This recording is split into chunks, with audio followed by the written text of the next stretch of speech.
Viewers, वही कूफा जहाँ के लोग अहले बैत अलैहिस्सलाम के मर्तबे को जानते थे, जिन्होंने इमाम हुसैन अलैहिस्सलाम को खत लिखकर बुलाया, आज उसी कूफा में रसूल अल्लाह सल्लल्लाहु अलैहि वसल्लम के घर की बेटियां और बीबियां बेसहारा और असीर होकर आई थी। व्यूअर्स, औरतों को अक्सर इनके एहसासात के लिए जाना जाता है, तो मेरा दिल ये कहता है क्या कूफे की उस भीड़ में कोई ऐसी बीवी नहीं होगी जिन्होंने इनकी मदद करने की सोची होगी? क्या कोई ऐसा नहीं होगा जिन्होंने जुल्म के खिलाफ आवाज़ उठाई होगी? प्रोग्राम मिशन करबला में आज हम बात करेंगे कूफा की उन बीवियों के बारे में जो आपके हमारे लिए ना ही सिर्फ रोल मॉडल है, बल्कि ये वो बीवियां हैं जिन्होंने जुल्म के खिलाफ आवाज़ भी उठाई और साथ ही शहीद भी हो गई। इस बात पर रोशनी डालने के लिए एक बार फिर हमारे साथ मौजूद है डॉक्टर नीलम वकील। तो आइए सबसे पहले सिस्टर का इस्तकबाल करते हैं। सिस्टर सलाम अलैकुम। अलैकुस्सलाम वरहमतुल्लाहि वबरकातुहू। सिस्टर, जहां हम देखते हैं कि बीबियां असीर होकर कूफा पहुंच गई, वही कूफा जहां पर इमाम अली अलैहिस्सलाम ने एज अ खलीफा 4 साल बिताए थे। कूफे के लोगों को पता था कि आखिर हुआ क्या है। ये बात मानने को मेरा दिल गवारा नहीं करता कि जहां औरतों को अपने एहसासात के लिए जाना जाता है, उसी कूफा में जहाँ पर इमाम अली अलैहिस्सलाम रसूल अल्लाह सल्लल्लाहु अलैहि वसल्लम के सहाबी भी रहते थे, क्या कोई नहीं था जिन्होंने इतने जुल्म के खिलाफ आवाज़ उठाई हो? यस नीलम, आपने बहुत अच्छा एक क्वेश्चन पोज किया है and definitely I am sure कि ये सवाल हमारे व्यूअर्स के जहन में भी होंगे एंड इवन नॉन शियाज भी इसके ऊपर काफ़ी गौर व फिक्र करते हैं कि कूफा जो कि एक मुसलमान आबादी थी और वही कूफा के जहाँ मौलाए कायनात जनाब अली इब्न अबी तालिब अलैहिस्सलाम ने 4 साल ज़ाहिरी खिलाफत गुजारे हैं, अपना कैपिटल कूफे को बनाया था, और जिस शहर कूफा में जनाब ज़ैनब और जनाब उम्मे कुलसूम अलैहिस्सलाम, जिसको हम कह सकते कभी शहजादी थी या कभी जो मदरसे चलाती थी, जो अपने घर के अंदर, यानी at a time we can see in the books कि at a time around 4000 females Bibi Zainab की स्टूडेंट्स हुआ करती थी। यानी लोग जानते थे कि ये वो घराना है जहाँ पर कुरान उतरा है, जहाँ से लोगों के बच्चों ने, कूफे में रहने वालों के बच्चों ने तालीम हासिल की है। जी एग्जैक्टली, यानी 20 साल पहले जहाँ पे जनाब ज़ैनब उम्मे कुलसूम का एक मर्तबा था कि लोग झुक झुक कर सलाम करते थे, आज जब उसी कूफे में शहजादियाँ आई है, सो वी कैन सी कि कूफे के अंदर, यानी अगर हम एक पॉलिटिकल सिनेरियो देखें कि कूफे के अंदर रसूल खुदा सल्लल्लाहु अलैहि वसल्लम के असहाब भी मौजूद है, अमीर अल मोमिनीन हज़रत अली इब्न अबी तालिब अलैहिस्सलाम के असहाब भी मौजूद है, खुद इमाम हसन इमाम हुसैन को पहचानने वाले भी मौजूद है, और औरतें भी ऐसी है कि जो बीबियों को जानती थी, पहचानती थी, और ऐसी भी बात नहीं है कि सारे अनजान थे। तो इन्होंने खत लिखकर बुलाया था। खत लिखकर बुलाया था, नहीं, कुछ ऐसी शख्सियतें थी कि जिनको नहीं पता कि क्या हुआ है, बट मेजॉरिटी को पता था कि कूफे के हालात क्या है, कौन शहीद हुआ है और कौन असीर होकर आया है। बिल्कुल। सो वी कैन नॉट से कि किसी ने आवाज़ नहीं उठाई। यानी कूफे में हमको 3 तरह के लोग मिलते हैं। जब हम तारीख़ करबला पढ़ते कि पहली किस्म उन लोगों की थी कि जिन्होंने बिल्कुल अपने आप को पीछे हटा दिया था, यानी जो बिल्कुल न्यूट्रल हो चुके थे, ना हम इमाम हुसैन अलैहिस्सलाम का साथ देंगे ना इब्न ज़ियाद का साथ देंगे, उन्होंने बिल्कुल खामोशी इख्तियार कर ली थी। तो एक ये हमको कैटेगरी मिलती है। दूसरा, कुछ लोग ऐसे थे कि जिसके बारे में जनाब फरजदक ने इमाम हुसैन अलैहिस्सलाम से कहा था कि मौला, इनकी तलवार आपके खिलाफ है मगर इनके दिल आपके साथ है।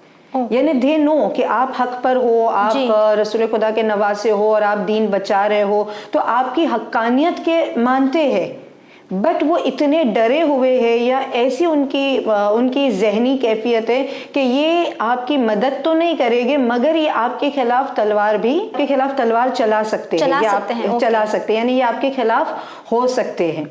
और इसका एक मुजाहिरा या एक हम एग्जाम्पल ये ले सकते हैं कि जब हज़रत मुस्लिम इब्न अकील को गिरफ्तार करना था, and he was so brave कि जब वो किसी तरह हाथ में नहीं आ रहे थे, कंट्रोल में नहीं आ रहे थे, तो मोहम्मद इब्न अशरस मलून ने कूफे की औरतों से और बच्चों से कहा था कि तुम अपने घर की छतों से पत्थर बरसाओ और जलते हुए अंगारे डालो। So when we see at the history या एट द शहादत ऑफ हजरत मुस्लिम, तो वो तलवारों से या नेज़ों से नहीं जख्मी हुए थे, बट जो उनकी गिरफ्तारी का सबब बना, ये औरतों के बरसाए हुए पत्थर और अंगारे थे। तो यहाँ की औरतों को आपा किस चीज का खौफ था? वो कौन सी वजह थी कि वो कूफा जो जानता था कि किसे कत्ल कर दिया गया है, कौन सी बीवियां असीर होकर आई हैं, वो कूफा जिन्होंने खत लिख लिख के बुलाया इमाम को, आज वो उनके खिलाफ हो गए? ये औरतें भी शहजादियों को पहचानती थी या कुछ हद तक मारिफत रखती थी, और इमाम हुसैन अलैहिस्सलाम की भी मारिफत रखती थी कुछ हद तक, बट जो चीज़ उनको डरा गई थी वो ये थी कि इब्ने ज़ियाद ने कहा था this is for the common people. हम उनकी बात नहीं कर रहे कि जो रिश्वत ले लिए या जो दुनिया परस्ती के लिए बिक गए, अपने ईमान को बेच दिया, हम उनकी बात नहीं कर रहे। हम उस मिडिल क्लास कॉमन मैन की बात कर रहे हैं कि जिनके दिल इमाम हुसैन अलैहिस्सलाम के साथ है मगर तलवार इमाम के खिलाफ है। तो यहाँ पर इब्ने ज़ियाद ने कहा था कि अगर तुमने मुझे सपोर्ट नहीं किया या अगर तुम इमाम हुसैन के खिलाफ नहीं हुए तो मर्दों को कत्ल कर दूंगा, बच्चों को कैद में डाल दूंगा या उनको टॉर्चर करूंगा, और मैं औरतों को गिरफ्तार करके उनकी इज्जतों को ज़ाया करूंगा। तो ये एक खौफ था औरतों के अंदर कि अगर हमने अपने मर्दों को नहीं रोका तो कहीं ऐसा ना हो जाए कि वो तो शहीद होके जन्नत में चले जाएंगे मगर मेरा और मेरे बच्चे का क्या होगा, और पता नहीं मुझे कौन कैदी बना देगा या कौन मुझे अपने पास ले जाएगा। तो ये एक खौफ था कि जिसके सबब औरतें अपने मर्दों को प्लीड करती थी कि प्लीज, बहुत है मदद करने वाले मौला हुसैन के, तुम ना जाओ, तुम हमारी और अपने बीवी बच्चों की फिक्र करो। और इसीलिए काफ़ी लोगों ने इमाम से या जनाब मुस्लिम से बेवफाई कर दी थी। जी, तो आपा जिस तरह हमने देखा कि किस तरह बात औरतों की इज्जत पर आ गई थी, तो क्या उस जालिम हुक्मरान के खिलाफ आवाज़ उठाने के लिए कोई सामने नहीं आया? नहीं, बिल्कुल ऐसी बात भी नहीं है। माइनॉरिटी थी, कोफे में अब भी कुछ वफादार थे। जैसे अगर हम देखते हैं कि हमें किरदार मिलता है जनाब हबीब इब्न मज़ाहिर की ज़ौजा का या मुस्लिम इब्न औसजा की ज़ौजा का, या फिर वो लोग कि जो यानी ऑलरेडी इमाम के मददगार थे, उनके लिए सॉफ्ट कॉर्नर रखते थे और उन्होंने आवाज़ भी उठाई। जैसे हम जब कोफे की मसाइब पढ़ते हैं तो हमको मिलता है जैसे कि जनाब जुंदब इब्न अब्दुल्ला, जब उन्होंने देखा कि अहले बैत का काफिला आया है, अहले हरम असीर होकर आए हैं, तो उन्होंने भी इब्ने ज़ियाद के ख़िलाफ़ आवाज़ उठाई थी और फाइनली वो भी शहीद हो गए। यहाँ कूफे के बाज़ार में हम देखते कि ऐसे लोग भी थे कि जो इमाम ज़ैनुल आबिदीन अलैहिस्सलाम से कहते थे कि मौला हम आपके दादा अली के शिया है और हम ज़्यादा तो कुछ नहीं कर सकते, बिकॉज हम हाकिम के खिलाफ आवाज़ तो नहीं उठा सकते, बट जो भी हम आपकी मदद कर सके। और यहाँ हमको मिलता है कि तकरीबन 11 मौके ऐसे आए थे कि जब किसी सहाबी ने या किसी इमाम से मवद्दत रखने वाले ने बीबियों के सरों पे चादर रखी थी। अच्छा, मदद की गई थी। क्योंकि ये तो हमारे ऑडियंस भी जानते हैं, हम सब जानते हैं कि जब अहले बैत के पास कोई कहता था कि हम आपकी कैसे मदद करें, तो इमाम ज़ैनुल आबिदीन अलैहिस्सलाम कहते थे हमको पानी और खाना नहीं चाहिए, हमको अगर मदद करनी है तो चादर दे दे। तो 11 मौके ऐसे आए थे कि जब अहले बैत की शहजादियों के सर पे चादर आई, मगर फौरन जालिमों ने जब देखा तो नेज़े चुभाकर उसे उतार लिया, उसे छीन लिया। तो ऐसे भी लोग थे कि जिन्होंने अपनी हैसियत के हिसाब से मदद करना चाहिए। और इसी लिस्ट में अगर हम और देखें तो एक बहुत ही ज़ईफ़ और नाबीना सहाबी थे, सहाबी रसूल, सहाबी मौलाए कायनात, जनाब अब्दुल्ला इब्न अफीफ।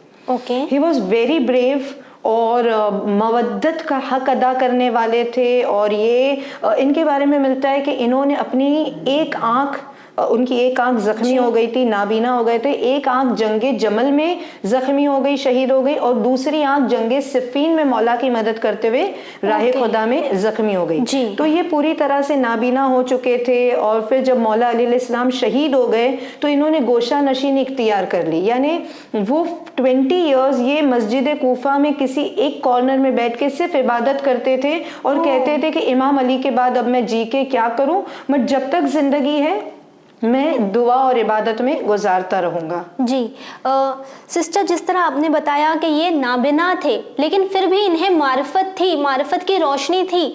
अब बुजुर्ग भी है, नाबिना भी है और सामने जालिम हुक्मरान भी है, तो इन्होंने किस तरह दिफा किया होगा अहले बैत अलैहिस्सलाम का, असीर बीवियों का?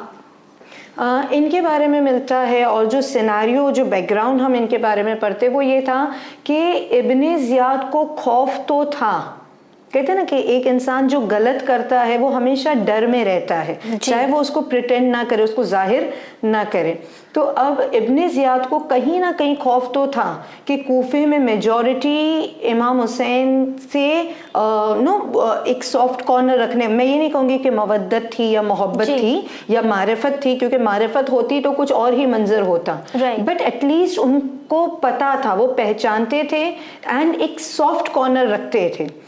इब्ने ज़ियाद को ये भी पता था कि जहां मैंने बहुत सारी आवाज़ों को बंद कर दिया, जनाब मीसम तम्मार, जनाब मुख्तार सकफ़ी, जनाब कुमैल इब्ने ज़ियाद, ऐसी जो अपनी ज़ुबान से और अपनी तलवार से दिफा करने वाली शख्सियतों को कैद खाने में डाल दिया, तो उसने अपनी तरफ से पूरी कोशिश की थी कि मेरे खिलाफ बात ना जाए, बट एक डर उसके दिल में था, और इसी डर के कारण, वो इसी डर की वजह से वो ये जानता था कि अगर किसी ने भी अपनी ज़बान खोली ना, तो ये जो पूरा मेरा जो मकसद है वो फिनिश हो जाएगा, मेरा पूरा प्लान फ्लॉप हो जाएगा कि मैं इमाम हुसैन अलैहिस्सलाम को बागी और खारजी बताना चाहता हूँ। माशाअल्लाह सच्चाई सामने आ जाएगी, सच्चाई सामने आ जाएगी और बातिल के चेहरे से नकाब उठ जाएगा। तो उसने क्या किया कि जैसे ही अहले हरम का काफिला कूफे में दाखिल हुआ और उसके जासूस, उसके स्पाइस तो फैले हुए थे, तो उसने जब देखा कि कोई चादर दे रहा है, कोई मदद के लिए आगे आ रहा है, कोई किसी तरह इमाम के कदमों में गिरिया कर रहा है कि मौला ये हमारी ज़िंदगी में ऐसे कैसे हो गया, तो जब उसने देखा कि कूफे के बॉर्डर्स पे और कूफे में दाखिले के साथ क्या क्या हो रहा है, तो उसने अपने आप को सेव करने के लिए मस्जिद कूफा में एक खुतबा दिया। यानी ये कौन सा वक्त था? जाहिरन ये उस वक्त गवर्नर है कूफे का, ही इज पावरफुल। तो उसने क्या किया, उसने नमाज लीड की, और नमाज पढ़ाने के बाद चारों तरफ ये अनाउंसमेंट हो चुका था कि इब्ने ज़ियाद खुतबा देने वाला है, तो सारे मस्जिद में आ जाए। और जब सारे अहले कूफा मस्जिद में हाजिर हो गए, तो बादे नमाज इसने अजीब यानी जिल्लत अंगेज जुमले कहे इमाम की शान में, मस्जिद में जी। और ये कहता है कि तमाम हम्दो सना, यानी इसने जो आगाज किया वो अल्हम्दुलिल्लाह से किया।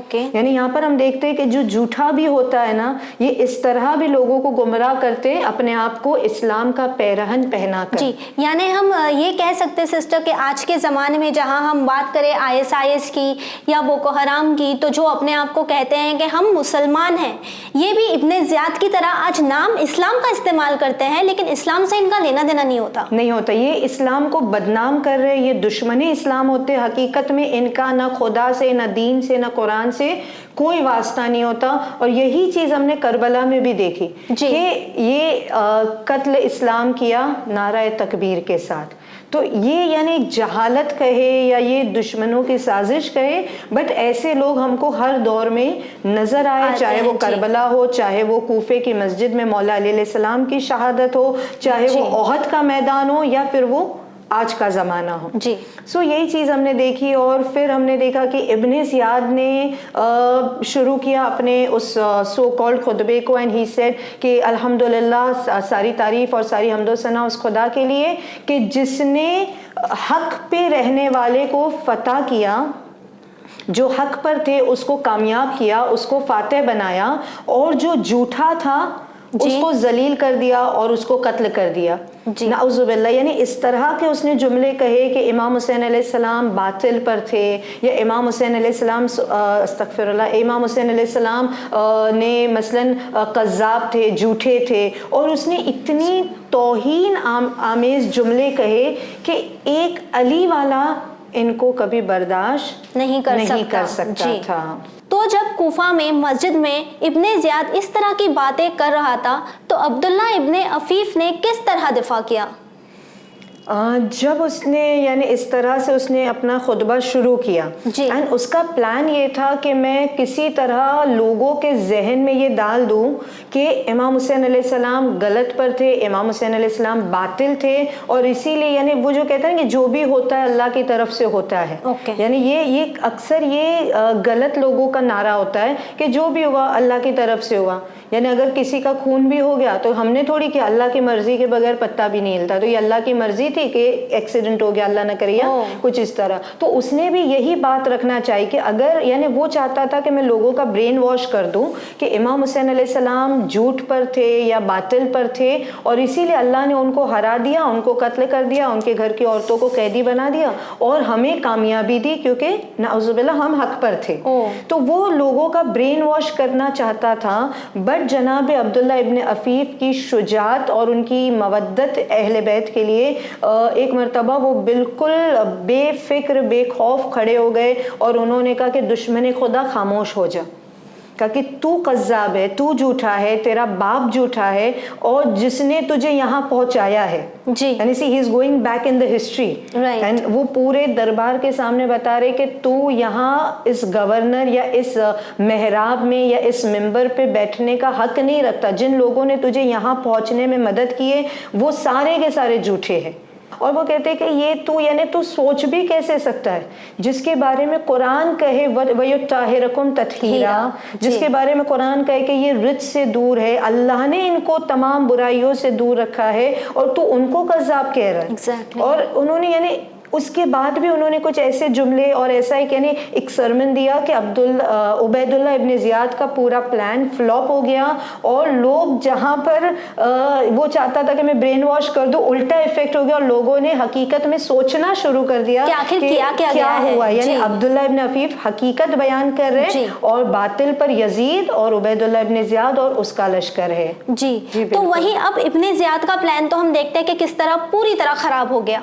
तो अब जिसने रसूल अल्लाह सल्लल्लाहु अलैहि वसल्लम के नवासे को नहीं बख्शा हो, उसने अब्दुल्ला इब्न अफीफ के घर वालों को तो बख्शा नहीं होगा।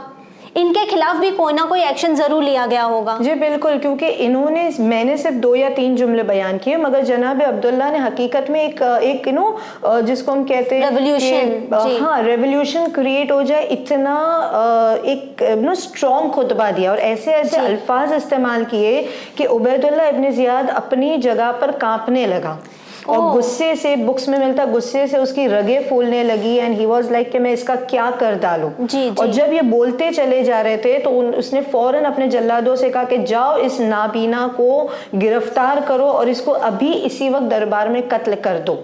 तो जैसे ही उसने हुक्म दिया कि इसको कत्ल कर दो, जनाब अब्दुल्ला इब्न अफीफ अज़दी कबीले से थे, अज़द कबीले से थे, तो उनके कबीले के जवान खड़े हो गए, उनके कजिन ब्रदर्स और उनके भाई के बेटे खड़े हो गए and in one of the books it is के 700 तलवारें बेनियाम हो गई इनके सपोर्ट में जनाब अब्दुल्ला के। यानी वो कूफा जो अब तक खामोश था वो जागने लगा यानी एटलीस्ट कोई तो था कि इमाम हुसैन के लिए शायद कूफे वाले खामोश थे मगर जनाब अब्दुल्ला की मदद के लिए तकरीबन 700 लोग जो उनके कबीले को बिलोंग करते थे, बिकॉज यू नो उस जमाने में ट्राइब्स की बातें होती थी, कबीलों में जंग होती थी, कबीलों में सुलह होती थी, तो ये एक पूरा कबीला खड़ा हो गया कि तुमने हमारे कौम के किसी ज़ईफ को यानी कत्ल करने के बारे में सोचा भी कैसे। और वो गलत नहीं है, वो जो कह रहे वो हक बयानी कर रहे। यानी अभी कल तक यानी अभी जो एक इंसान बोल रहा था अब उसके सपोर्ट में 700 आ गए। एग्जैक्टली। तो बाकी जो खामोश थे वो भी सोच रहे कि हाँ अब जब पूरा कबीला खड़ा हो गया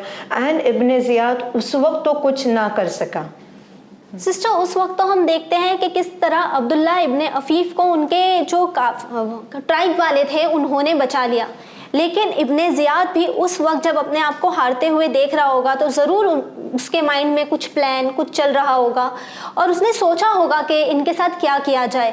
तो अगर हम हिस्ट्री में आगे बढ़े और देखें तो आगे जाकर इब्न ज़ियाद ने क्या किया, कुछ किताबों में मिलता है कि उसी रात उसने जनाब अब्दुल्ला के घर पे हमला कर भी दिया था। एंड कुछ हिस्ट्री के बुक्स में हमको मिलता है कि क्योंकि यहाँ भी इन लोगों को अंदाजा तो हो गया था कि अब क्या होगा नेक्स्ट, यानी हम 700 है मगर इस वक्त इब्न ज़ियाद पावर पे है, इस वक्त इब्न ज़ियाद कुर्सी पर है तो ये कुछ तो करेगा।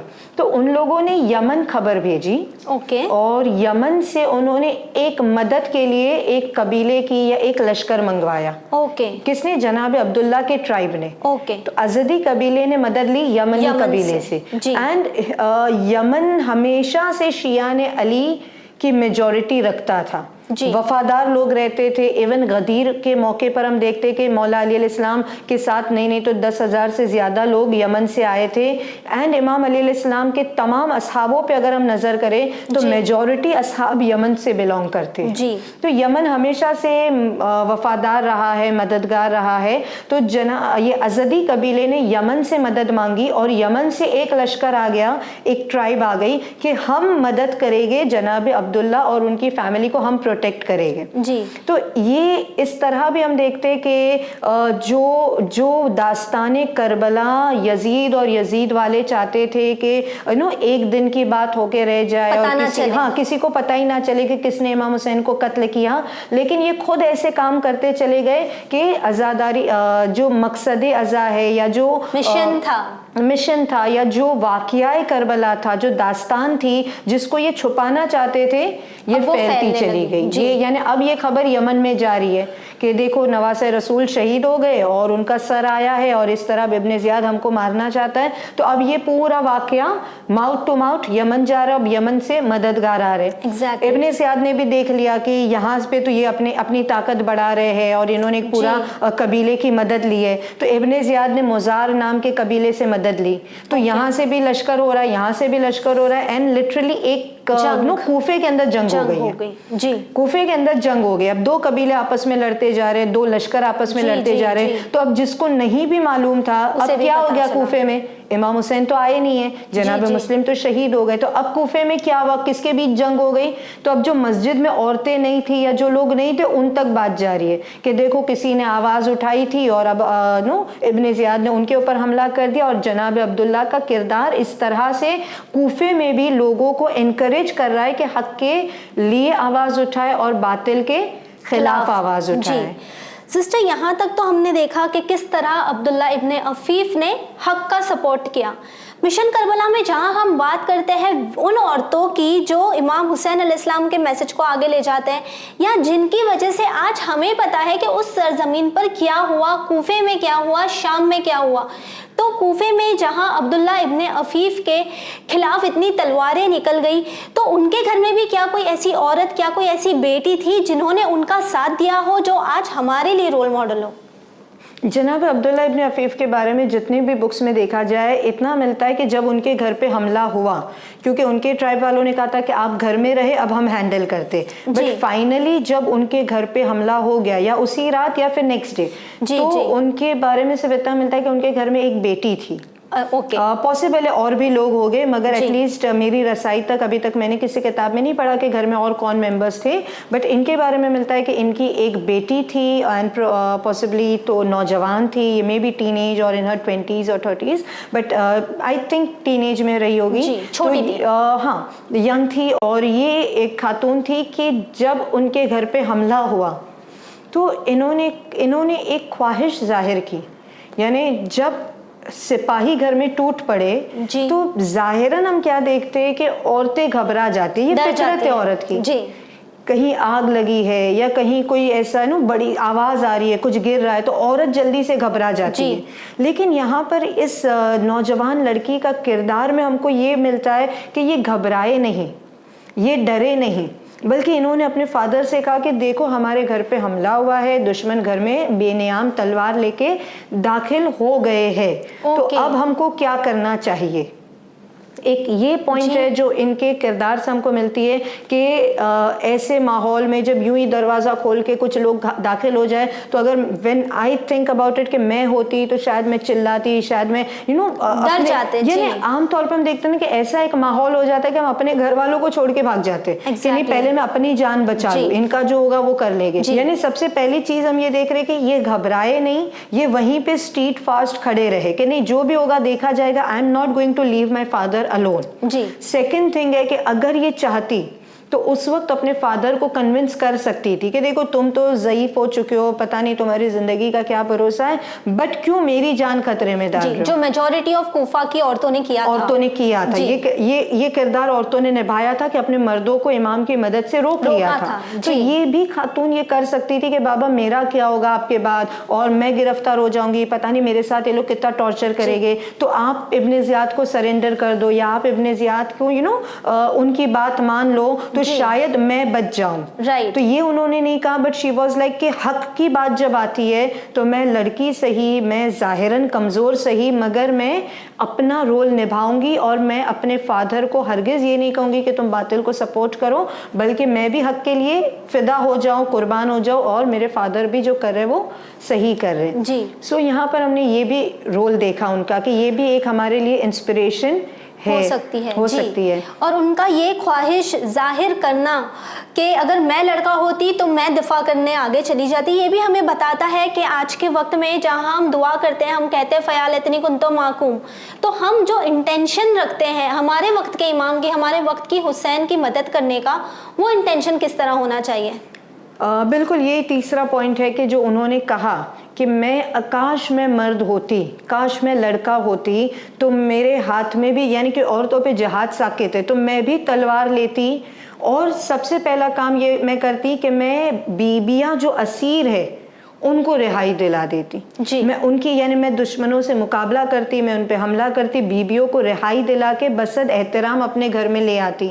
तो ये एक उनका जज्बा था कि मैं कैसे शहजादियों की मदद करना चाहती हूँ। देन मैं इमाम हुसैन अलैहिस्सलाम के सर की हिफाजत करती, उनको एहतराम से शहीदों के सरों को दफन कर देती, एंड मैं कातिल हुसैन से इंतकाम लेती। तो ये एक उनका जज्बा था। तो इससे हम ये सीख रहे कि no matter whatever happens, लेकिन जब इंशाल्लाह अगर हमें इमाम ज़मान के ज़हूर का ज़माना देखना नसीब हो तो हिस्ट्री विल रिपीट। बहुत सारी ऐसी चीज़ें सामने आएगी और ऐसी चीज़ें हम रिवायतों में पढ़ते भी है कि उस वक्त भी कुछ औरतें होगी जो इमाम की नुसरत से अपने मर्दों को रोक लेगी, या कुछ बेटियां होगी जो अपने फादर से कहेगी तुम चले जाओगे तो हमारा क्या होगा।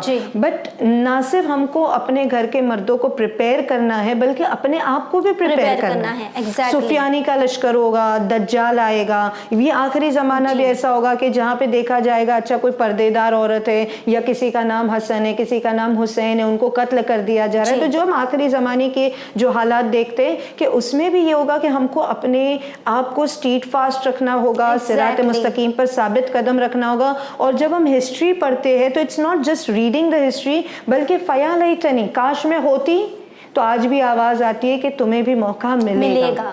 exactly. और तुम क्या करोगे, यानी आज सिर्फ सुनकर ये कहना oh she was so brave, या तुम उससे कुछ सीखते और दुआ करते कि अल्लाह हमें तौफीक देना कि अगर हमारे सामने कोई ऐसा इम्तिहान आ जाए तो हमें हमारी रिस्पॉन्सिबिलिटी क्या है, या कैसे, यानी मैं तो औरत हूँ, मैं क्या करूँगी, मेरा क्या रोल होगा, ये नहीं सोचना है, कमज़ोर नहीं, हमको ये सोचना है कि अल्लाह मैं औरत होकर भी ऐसा क्या करूं कि मैं अपना नाम नासिराने इमाम में शुमार करवा सकूं। जी बिल्कुल सिस्टर, ये बहुत ही अहम पॉइंट है कि भले ही हम पर जिहाद साकित हो, हम जिहाद नहीं कर सकते, लेकिन अपने घर वालों के, अपने घर के जो मर्द हैं उनके इरादे मजबूत करने में एक बहुत ही बड़ा रोल अदा कर सकते हैं। जी बिल्कुल, ये और इन्होंने किया भी, लिटरली इन्होंने ये काम किया भी कि ठीक है, मैं अब पहली उनकी ख्वाहिश क्या थी कि मैं तलवार उठा लूं, लेकिन जब वो तलवार ना उठा सकी, ना उन्होंने, यानी ये भी अहकाम इस्लाम के खिलाफ नहीं गई, but then what she did, उन्होंने अपने फादर को गाइड किया।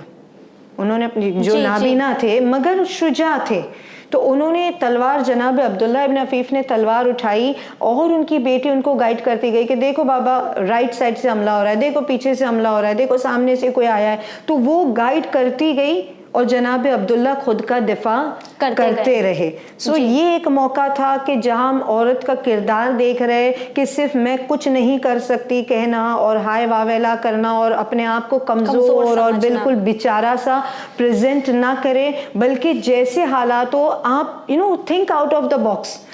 आप ये सोचे कि नहीं मैं ये नहीं कर सकती मगर मैं कुछ और करूं, मैं तलवार नहीं उठा सकती मगर जो उठा रहा है मैं उसकी मदद करूं। तो किस तरह उन्होंने गाइड किया काफी देर तक, एंड देन जब फाइनली दुश्मनों ने चारों तरफ से हमला कर दिया तो ये घर के बाहर निकल के कहती है कि समबडी प्लीज हेल्प, और मेरे बाबा को चारों तरफ से दुश्मनों ने हमला कर दिया है।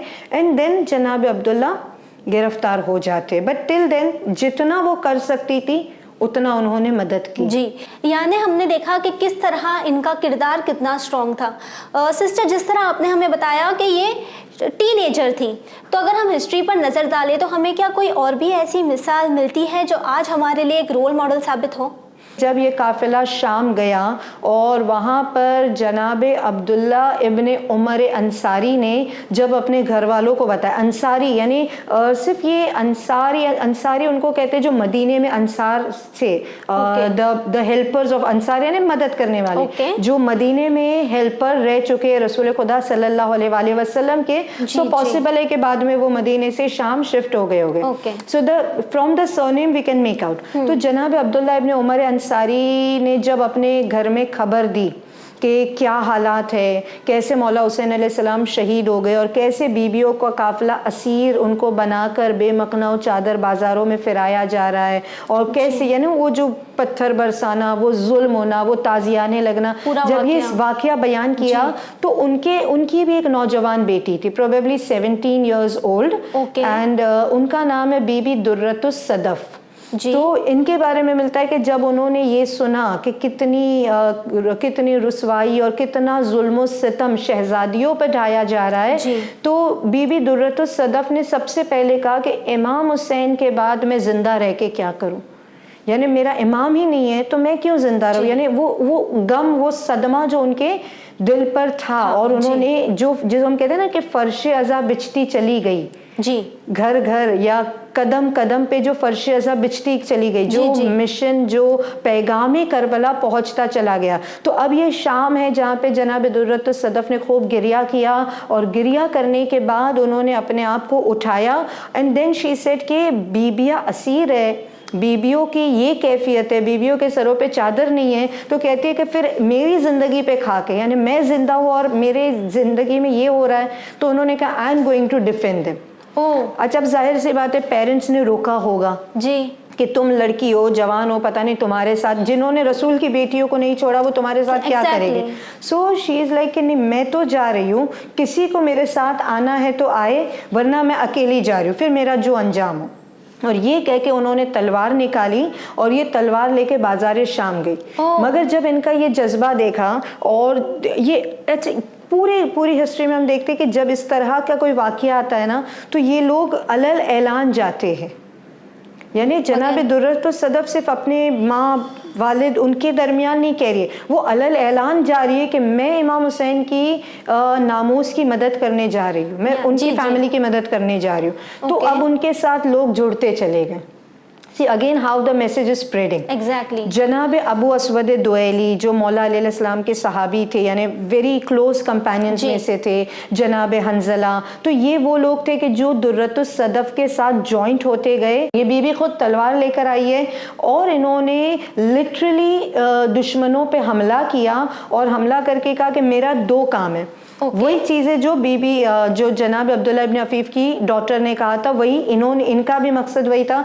सबसे पहला कि बीबियों को रिहाई दिलाना, बसद एहतराम अपने घर में पनाह दे दूं, और दूसरा कि शहीदों के सरों को पूरे रिस्पेक्ट के साथ दफन कर दूं, और फिर कातिलों से इंतकाम लूं। तो ये जो 3 पॉइंट्स थे, ये भी इनके जहन में थे, और इन्होंने भी तलवार चलाई, और इनके साथ जो लोग जुड़ते चले गए मौला के कंपेनियंस, उन्होंने भी अपना एहतजाज किया, अपना प्रोटेस्ट किया। बट फाइनली ये दुश्मन इतने पावरफुल थे या मसलहत परवरदिगार कि ये बीबी भी वहीं पर शहीद हो गई, मगर ये अपनी तरफ से जो कर सकती थी वो करके गई। And this was again a stepping stone कि शाम के अंदर इनकलाब बर्पा हो रहा है, क्योंकि ये सिर्फ तलवार नहीं चला रही है, ये अपनी जुबान से भी मैसेज दे रही है कि जो शहीद हुआ वो हक पर था, वो नवासे रसूल था, और ये कोई खारजी या कोई बेदीन नहीं है, इसी के घर से दीन पला है और बड़ा है और स्प्रेड हुआ है। सिस्टर, अगर हम आज के दौर पर नज़र डालें तो ये चीज़ बहुत क्लियर है कि हम अक्सर कहते हैं ना, फ़यालतनी कुंतो माकुम, है काश हम होते तो हम इमाम की मदद करते। तो ये हम सीख सकते हैं यहाँ से कि जब हमारे वक्त के इमाम आएंगे, जब हिस्ट्री रिपीट होगी, तो हमें किस तरह इमाम की मदद करना है। भले ही जिहाद हम पर साकिद हो, लेकिन काफ़ी चीज़ें हैं जो हम कर सकते हैं, साथ ही अपने घर वालों को भी तैयार कर सकते हैं। Sister, thank you so much कि आपने अपना कीमती वक्त हमें दिया। Thank you to channel win कि इतना इन्फॉर्मेटिव प्रोग्राम आपने ऑर्गेनाइज़ किया कि जिससे वो छुपे हुए पर्ल्स के जिनके बारे में हम नहीं जानते उनकी भी हम किताबें खोल के पढ़ते हैं, लिटरली हम अपने ऑडियंस तक पहुंचाते कि छोटे छोटे किरदार से ही मगर लोग ऐसे भी गुजरे कि जिन्होंने मिशन ऑफ इमाम हुसैन अलैहिस्सलाम को घर घर पहुंचाने में अपना कंट्रीब्यूशन दिया है। जी बिल्कुल सिस्टर। व्यूअर्स, हम आपसे यही कहना चाहेंगे कि इमाम के ज़हूर की दुआ करना ही काफ़ी नहीं है, बल्कि हमें ये देखना है कि करबला में जब इमाम हुसैन को शहीद किया गया तो बीबियों ने उनका किस तरह साथ दिया, और जब हमारे वक्त के इमाम आएंगे तो हम उनके लिए क्या कर सकते हैं। इसी पैगाम के साथ मुझे दीजिए इजाज़त, पर बने रहिए चैनल विन के साथ पैगाम इंसानियत। शुक्रिया।